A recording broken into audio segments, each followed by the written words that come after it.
Hello, everyone. Welcome to the SCP podcast. My name is Daniel Lattimore, Dr. Daniel Lattimore. I am acting as community domain chair for the Society of Consulting Psychology. Here with us today, we have Dr. Lacey Farrow and Biage Alexandre. A bit about Dr. Lacey Farrow is that she is a business and media psychologist.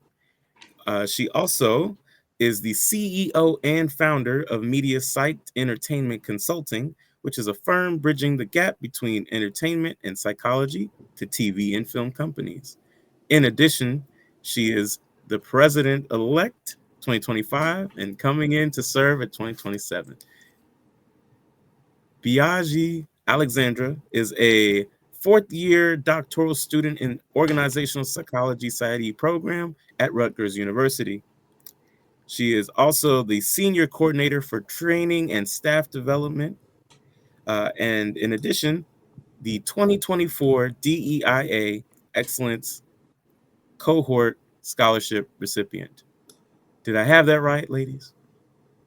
Yes, you did. Excellent. What I'd like to do now is hand it over to Dr. Farrow to usher us into this episode. Wonderful. Thank you, Dr. Lattimore. We appreciate your warm welcome. I'm coming to the membership today to really just talk about some of the dynamic programs that have been happening at SCP.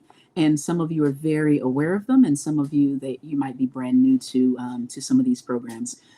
So while I've stepped away from some of my roles and now have cascaded into a brand new role, I was very involved in some of the diversity measures. And one of the roles I took on was a lot of mentorship, starting and coordinating a lot of our research grants in diversity, as well as cohort training programs to make sure that graduate students, as well as early careers and even mid and late career psychologists, can bridge the gap between where they are now in their career to continue to learn more about DEIA and continue to have didactic training, cohort memberships to really bridge the gap on networking, as well as really helping them to take new steps in their career, such as how do you maybe start your own firm? How do you begin to really develop certain skills in DEIA? And our program offered that through social entrepreneurship and spending a year with me and others. We have a lot of other subject matter experts who would come in and really work through monthly meetings, as well as opportunities to be mentored by me on social entrepreneurship projects. So a lot of these projects, I'll just say this piece briefly, a lot of these projects were meant to really handle issues in the community. So instead of just talking about the problems or hoping they would go away or who's going to solve them, I put together a program where people go out into the communities and they actually are the ones who have the thought leadership. They bring the vision of, not only, okay, I see the problem and I dissect that and diagnose that, but how do I begin dealing with that issue? How do I begin strategizing? And these are some of the brilliant minds behind that. So just to give a few brief examples, and then I'll pass it over to Biage, is we've had students who they might see a ceiling, let's say in the government, for instance, and people who are hitting that ceiling and don't know how to keep moving higher. How do I go through promotions? How do I get to the next level? And there are people that we have who've built out processes to help people overcome that, especially people of color that may not have the guidance. They may not know and have the negotiation skills. They may not have access to people or know where to go. And we've had people who have spent a year working on these initiatives and going into these communities to bridge the gap. We've had people in the arts bring coaching and consulting to brand new leaders who may not have the financial guidance.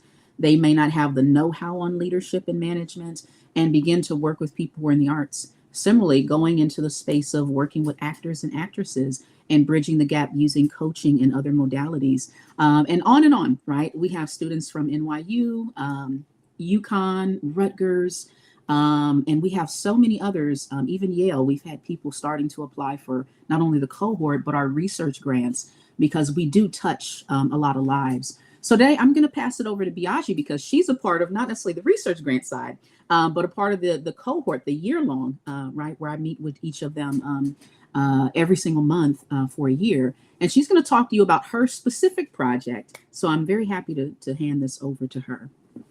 Thank you, Dr. Farrow. So, for my project, I'm working on Beyond the Space. And this project is basically an extension of something that we do at currently where I work at Rutgers University. So it started off as a collaborative DEI menu. But when I started the year-long cohort, I said, I think this would be beneficial to SCP and other organizations to build that collaborative approach in their learning in DEIA.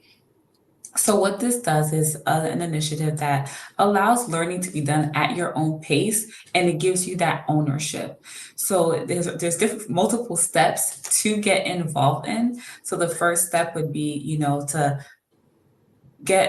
write out your interest, right, and engage your interest for the DEIA initiative. And after that, our beloved Ken Nowak, who is part of SCP and who provided an emotional intelligence assessment, will provide the assessment. And then from there, whoever is interested will complete the assessment.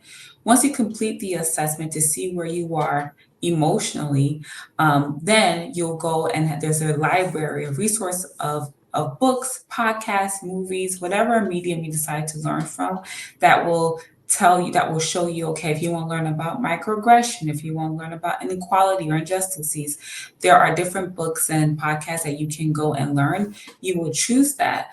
And from there, you'll take that time off, that time to read or listen to a podcast or even watch a movie or a show.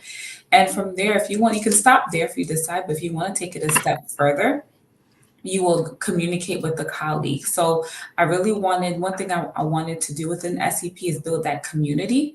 So build that community outside of a conference. So from there, you can go and do a virtual coffee chat or in-person coffee chat, wherever you are in proximity of your colleague, and talk about what you've learned. Because with DEIA, a lot of people don't talk about these conversations, even if you're close colleagues. So being able to teach each other what you've learned throughout this initiative. Then you take what you've learned and you apply it to your organization. So you could do an initiative, or you can do some level of community services, or showcase how you've been applying what you learned to your work, whether it's you have your own consulting firm or you work for a firm. Just showing what you've done already, and sharing your knowledge and your expertise, and creating that community in your own space and where you can make an impact. And you can nominate, there's an award portion to it. So you can nominate a peer or even nominate yourself. And then once you get the award, then we'll advertise it and showcase you at the SCP conference to show that you're not only taking in that information, but you're also making an impact outside in your organization or in your personal life. So it allows people to build that camaraderie when it comes to DEIA, especially in a time like this when DIA is such a hot topic, but just creating that culture that you don't just have to read a book and say, okay, I've learned one thing, but you can take that and take it to your organization and be able to bring it back and say, look, this is what I'm doing to continue the work of DIA outside of SCP. So that's why I called it Beyond This Space. Thank you, Biage, for taking us through your project. One thing that I love as a community domain chair is hearing about building the community. What inspired you to create Beyond the Space and apply it in this time? So funny enough, this was part of my dissertation topic. So yeah, originally I wanted to focus on how emotional intelligence affects DEI training. And like I said before, at my job, we did a DEI menu, and it's similar where you read a book or you listen to a podcast and you go with your colleagues and just share out what you learned, and that was that. But once I got into received the scholarship and was in the service and was in the year-long cohort, I thought about it and I was like, well, why can't we make this bigger?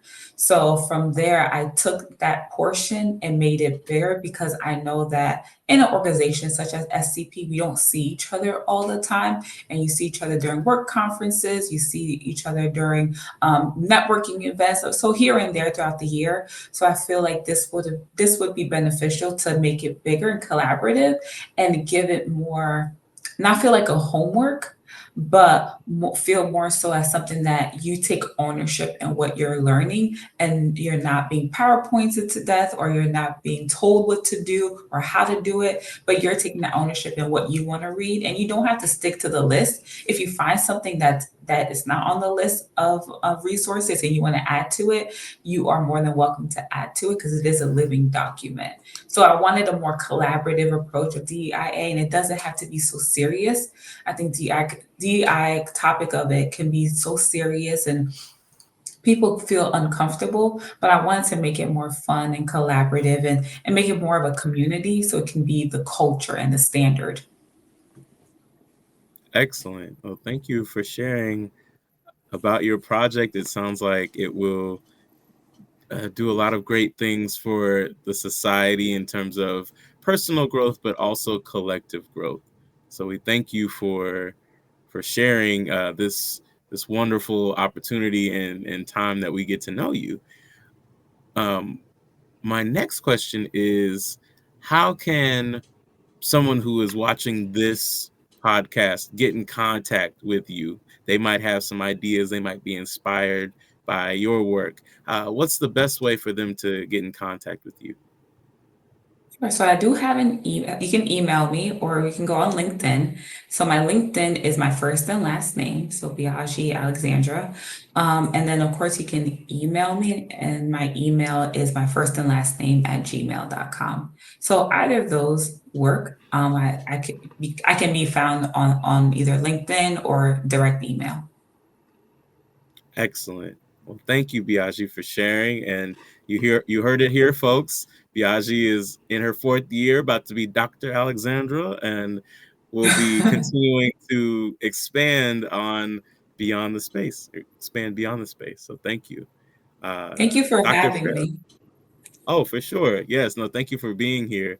I also wanted to acknowledge Dr. Farrow. You know, I know we've done this a couple of times in terms of being on podcast episodes, and so it's always been a pleasure and always happy to hear how you're being intentional with your moves in terms of growing SCP and then growing our community. So thank you. And in closing, I want to say one little brief point. We do have cohort applications that will come out in some months.